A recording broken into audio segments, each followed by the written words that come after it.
We're here to talk about public safety and stay focused on that. It's a basic function of the government to ensure the safety of its citizens. Everybody deserves to be safe and to feel safe. The modern American way of life is dependent on this. I grew up five and a half miles from here. And when I was a kid, we didn't lock our doors. We biked and walked all over town. We never worried about our safety. But we all know that this is not the town that I grew up in. And I've been all over the city walking around with community leaders in North Minneapolis, Lake Street, west side of St. Paul, east side of St. Paul.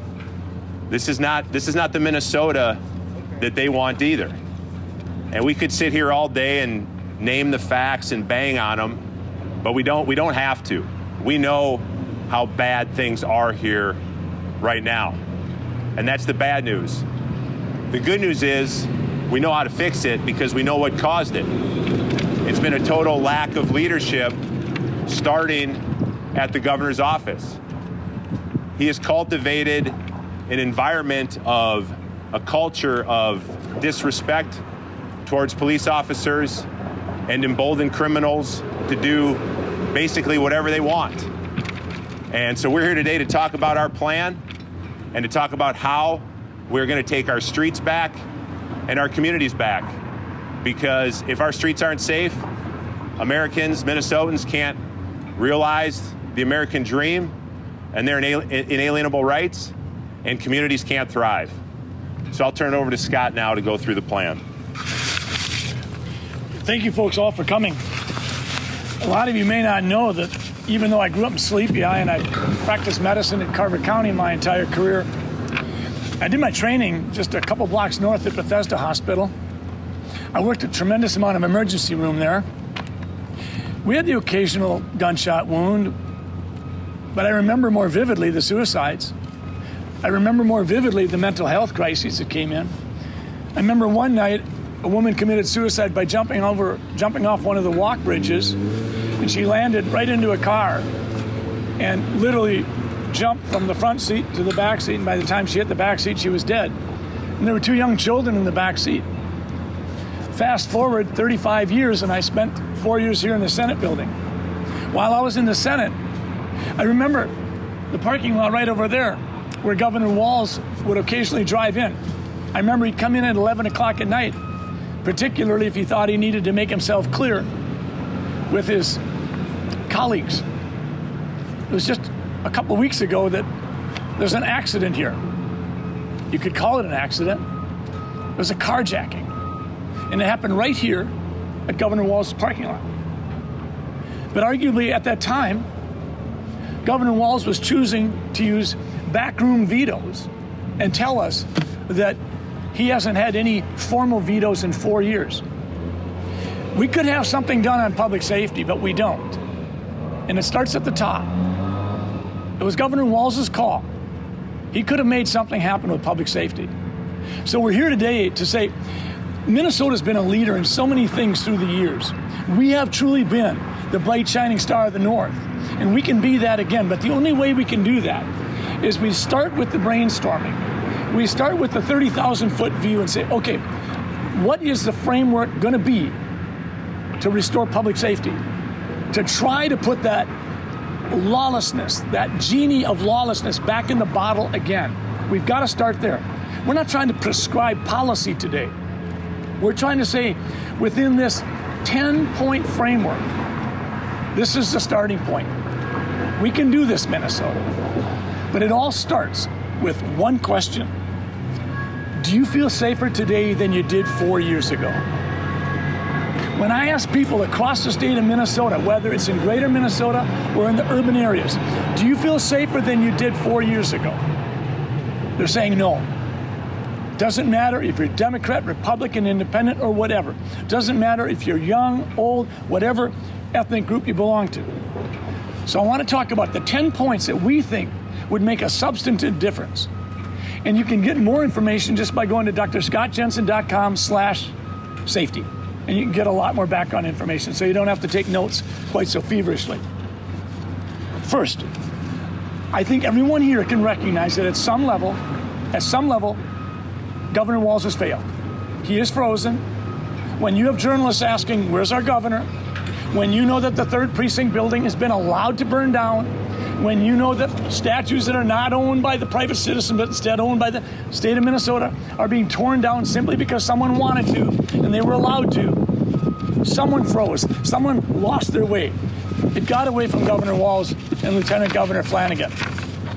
So 10 points. Number 1, we need to create a specific crime for carjacking, without question. This was a bill put forward by the Senate and blocked by the House. But we need to have specific minimum sentences, whether they be 2-year, 4-year, or 6-year. But we cannot be muddled about this. We need to be absolutely clear. You carjack, this is a crime, and you will serve 2, 4, or 6 years. Number 2, we need to end the ability for nonprofits to bail out violent criminals. That's not to say that we don't want to see bail support for nonviolent crimes. But when it comes to violent crimes, when we're helping put people back on the street, literally within days or hours of the crimes that were committed, we're making a huge mistake. We've got to stop that. Number 3, I would issue an executive order to deploy state patrol officers to supplement local enforcement wherever it's needed. High crime areas, we've got people who really understand public safety. The governor has a responsibility to use those people. This has been precedented. This was used in the 1990s. This was used under Governor Pawlenty. But we need to utilize the state patrol. 4, we have to stiffen penalties for repeat violent criminals. This makes no sense when we see repeat violent criminals back on the street, harming our children, carjacking, killing people. And I would remind you, 70% of gun deaths in Minnesota and the nation are related to suicide. 5, we need to screen and appoint judges that commit to stopping the catch and release programs. We need to have repeat violent offenders not allowed back on the street. And right now, the liberal judges are the problem. So I'm going to say it again. We need to screen and appoint judges that commit to stopping the catch and release programs for violent criminals. We need to create a division within the Department of Public Safety to focus on protecting the innocence of our children. So often, too often, it starts with child pornography and it moves to human trafficking and ultimately sexual trafficking. And if we don't bring the hammer down on this, we are not going to make a change. This has got to be a priority. 7, we need to change the statutes to not allow judges to deviate downwards from the established sentencing guidelines. And this can be done. Number 8, Matt Burke and I have had a lot of conversations about the concept of prevention and enforcement and rehabilitation. You're not going to be able to achieve those goals unless you start thinking about bringing in job training, literacy, and adult training in the Department of Corrections. So convicts released will have the ability to get a productive job, reduce the rate of recidivism. This is a huge issue, and we simply haven't recognized that you can't start rehabbing someone's life unless you enforce the laws and get them plugged into a program other than the path that they're on. We've almost done the reverse. We've allowed people back on the streets before they've had any chance to even meet with an intake person. They've not had any chance to have their mental health problems evaluated and potentially treated. So again, we need to bring job training, literacy, and adult training into the Department of Corrections. We need to coordinate a restorative justice program. We need to use the very offenders that committed some of the crimes to help clean up some of the crimes. When you start doing this, when you start having them work to get rid of the graffiti and the vandalism, when you start to see what some of the other cities have done around the nation, if you let the look of shambles linger, more shambles will come. We know this. This has been established for 25 years plus. We need to have restorative justice be a part of the sentencing program.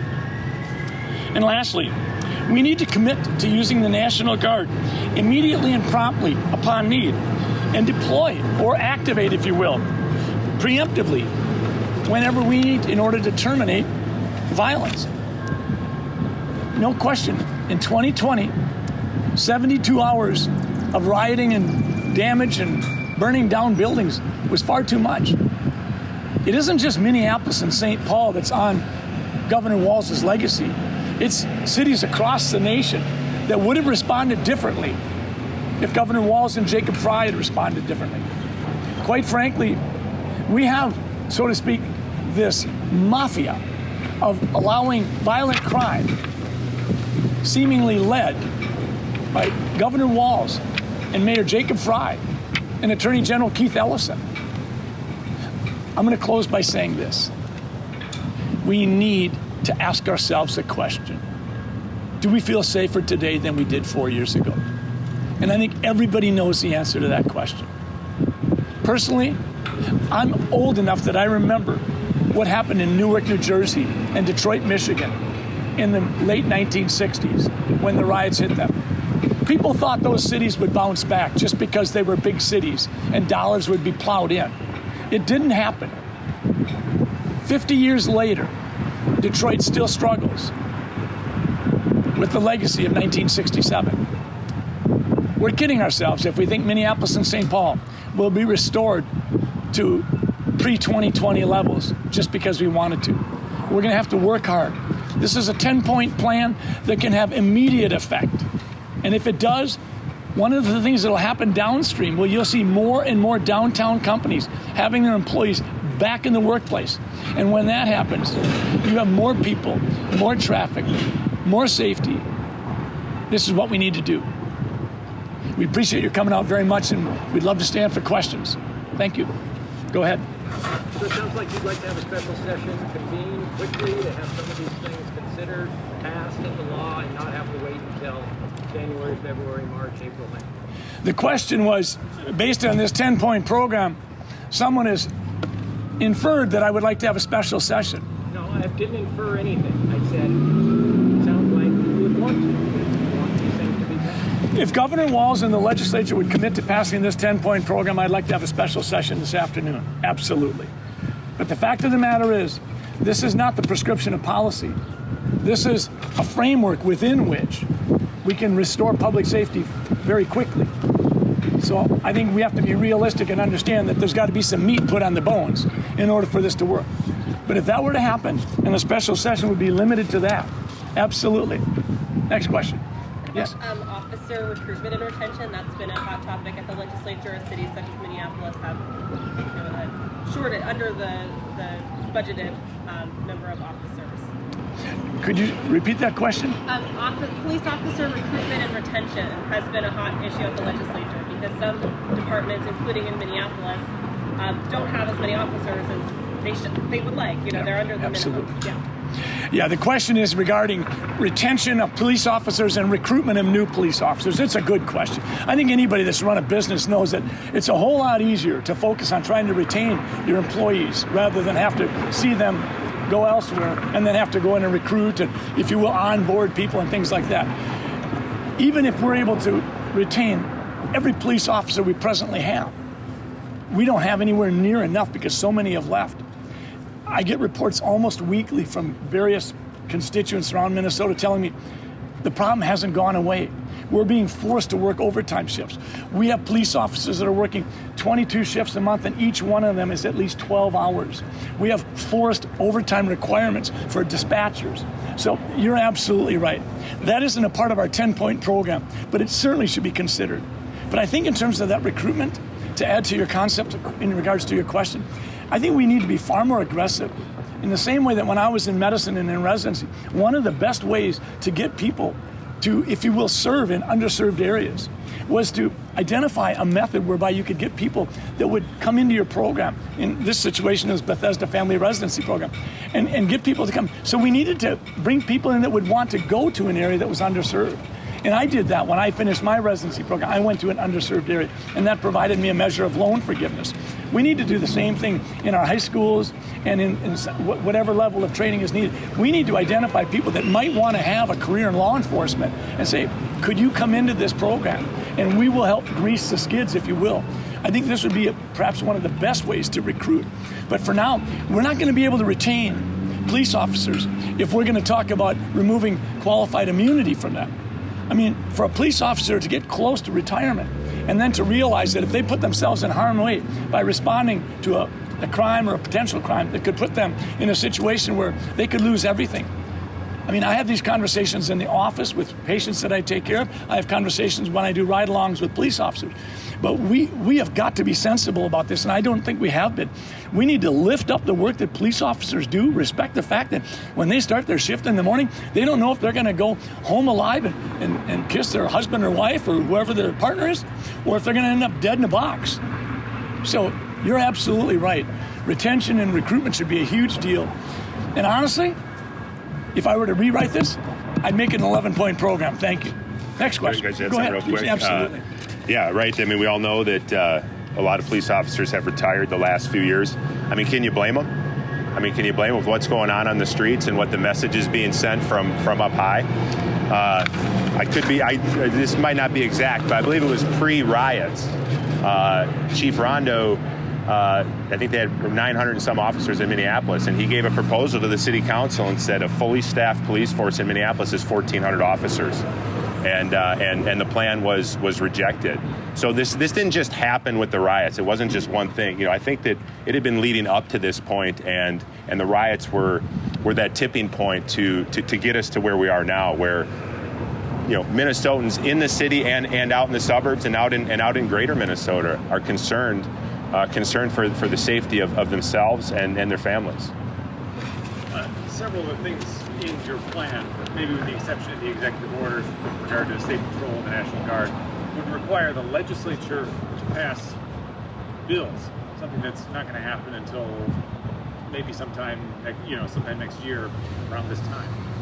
Does the legislature need to do something now with regard to the $450 million public safety deal that never passed to get this ball rolling? What does the legislature need to do now, and would you support them coming back for a special session to pass that $450 million? I think that question piggybacks on the previous question. Yes, I would support a focused special session on public safety, and in terms of the price tag, I would leave that up to the legislative leaders to figure that out. But if we could have some, I mean, I read some of the stuff that the legislature was talking about, and clearly it's a divided legislature, but we need to focus on getting more police on the street, supporting police. To your question, recruitment and retention, the idea of throwing dollars around that might not end up supporting police work is not something I'd be in favor of. And I think, you know, when we talk about putting some dollars here, for every dollar we put here, we're going to put some money over here to a nonprofit. Not this time around. They've had 4 or 5 months to get their work done, and they didn't get it done. If they want to have a special session and focus on these 10 notions and the question that the ma'am asked, I think that makes a lot of sense. So the sticking point for Democrats on this stuff is, you can call them nonprofits, it's community organizations that would not be guys with badges and guns, but guys who maybe been through the criminal justice system, former gang members. They would serve in some crime deterrent capacity. That's the Democrats' argument. That's kind of one of the big things they were holding out for. What's your take on that, and how do you get around the fact that if you were governor and you end up with a divided legislature, how can you get past that? Thanks for that clarification. That's helpful, David. I would say this, that's not the priority. I think anytime you're dealing with the problem, whether you're dealing with a bleeding patient in the emergency room or a bleeding state of Minnesota, I think you have to triage. And I think the triage is we need police on the street corners. We need to recognize that alone won't fix the problem. And that's why we've got 9 other points here. But the idea of nonprofits and putting previous people in a position without guns and badges to do the work that's necessary, to me, wouldn't rise to the level of high priority. I think we've got to do first things first. And if that's the sticking point for Democrats, I'd say, listen, let's get the essentials done right now. I'm certainly open to that conversation down the road. but I'm not interested in playing politics. And if that's all we're going to do, we're going to see the legislature come back. They're going to quibble and bicker some more, and they're going to make lunacy notions like, see, we don't have enough time to get our work done. Maybe we should have a full year-round legislature, which is absolutely mind-boggling if that suggestion would be made. Do you have anybody in mind yet for public safety? Not really. I think that we look more at lists, and we know names that, you know, we think that are men and women, minorities that could do the job. But in terms of doing that, I want to be really honest with you. It was less than a month ago we went through that roller coaster of an endorsement, and we feel like the priority is that we've got to get out and talk to Minnesotans. We have to fundraise. We have to get our volunteers working. We need to craft a message. We want to change this campaign. We want this campaign to be, you saw the other day, we said, okay, how can we talk about gasoline? How can we reduce that? Today we're talking about public safety. We're going to come back at you, and we're going to talk about education. And we're not saying we're right on all these things. We're just saying that if we don't start talking in some solution-driven fashion, we'll never end up at a solution. We'll just end up with what we ended up with after the last 5 darn months. Is Mike Murphy on the list? Oh, Mike's been a champion, I think, for public safety. And Mike and I obviously have a relationship through the last 15 months. And clearly, when Mike Murphy decided to swing his support to Matt Burke and Scott Jensen, that was a clear signal that he approves a lot of what we're doing. And I've asked him to be a part of our campaign, help guide us. In fact, the other night, I called him on the phone and said, you know, help me understand a little bit more background to this issue, and he did. So as far as I'm concerned, anything within the realm of public safety and leadership, it's always going to have the name Mike Murphy associated with. Would that be something he's interested in? Would that be something that matches up with his skill set and where he wants to devote his energy? One more. One more. Two more. Okay. That's our last offer. Yeah. Our focus today is clearly on public safety. The nation's having a conversation right now. There's no question. But I think that if we would spend 1/10 of what we spent on contact tracing for COVID, an RNA virus disseminated through droplets and aerosols, that's almost impossible to efficiently contact trace. If we'd taken 1/10 of those dollars and devoted to contact tracing with our mentally ill citizens and non-citizens of this country, we could have a huge impact. The root cause of so much of what the conversation is right now in America has to do with mental illness. It doesn't have to do with eviscerating our constitutional rights. Next question. I was actually going to ask a similar question, but just to be clear, are you open to any new gun restrictions or proposals, or are those all non-starters for you? We're absolutely strong supporters of the Second Amendment, and I think that the 3 gun proposals that I would support right out of the blocks would be stand your ground, constitutional carry, and we need to have castle doctrine so you can protect yourself in your home, your business, your vehicle, or wherever you happen to be. Those are the 3 issues that we would say right off the block. Let's go ahead and get those done. What was the third one? Sorry, Castle doctrine. Okay. Thanks, guys. Thank you very much. Appreciate it.